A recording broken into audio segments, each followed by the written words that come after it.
Hey, Shalom, brothers and sisters.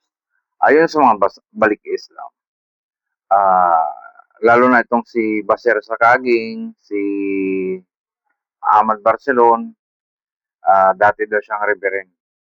Ito lang masasabi ko sa kanya, siya ay reverend ng mga bobo. Alam niyo kung bakit? Napakaliwanag na sinabi ng Biblia na ang Panginoong Kristo at ang Diyos ay isa. Ngunit itong muklo pumunta sa ibang bansa, lalo na sa Saudi Arabia, binayaran lang ng 100K para magmuklo, no? Tapos bumalik sa Pilipinas, nagturo ng mali-mali. Kinukontra ang turo ng mga Kristyanismo at ang turo ng Panginoong Kristo. Kaya sinasabi ng Panginoong Kristo, mag-ingat kayo sa mga bulaang mga ngaral at bulaang tupa, nag-aanyong tupa, pero sila ay mga ravening wolves, no? Mga asong lobo.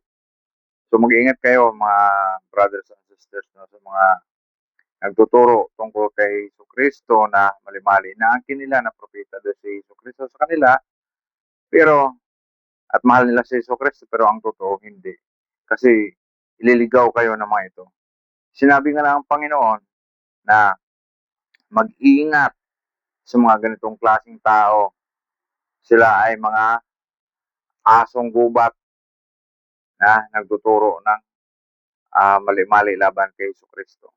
Kung pag-aralan natin ang Biblia mula Genesis hanggang Revelation, sinasabi dito ang pagdating ng Panginoong Kristo, lalo na sa Isaiah chapter 9 verse 6, sa Isaiah chapter 7 verse 14, Isaiah 53 and 16 na darating ang Diyos na maging tao dito sa sanlibutan upang tagapagligtas.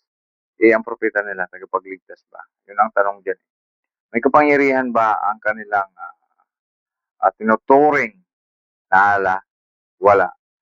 Ang makapangyarihan lang ang Diyos sa Biblia. At sa pangalan ng ating Panginoong Yesu Kristo, Yeshua Messiah, Jesus Christ shall receive us.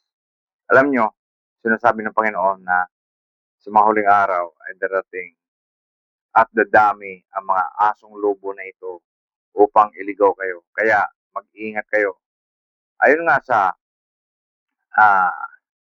Corinthians na sinasabi ni Apostol Paul na ang Diablo ay nag-aanyong uh, anghel.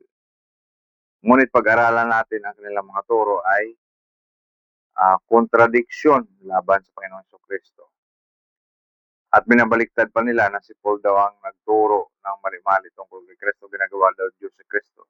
Sa totoo lang, tama ang turo ni Paul kasi si Paul nga, dati siya makasalanan, nagbago siya.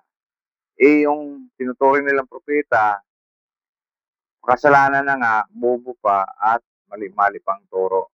No? Kinukontra nila ang turo ng Panginoon Kristo. Ano pa niniwalaan natin? Yung 2,000 years ago, 14th century lang na dumating, di ba? Yun, lagi nating tandaan mga brothers and sisters, no? Kaya pag hindi nyo talaga pinag-aralan ng mabuti at maayos, talagang ililigaw kayo ng mga yan. So, ingat mga brothers and sisters.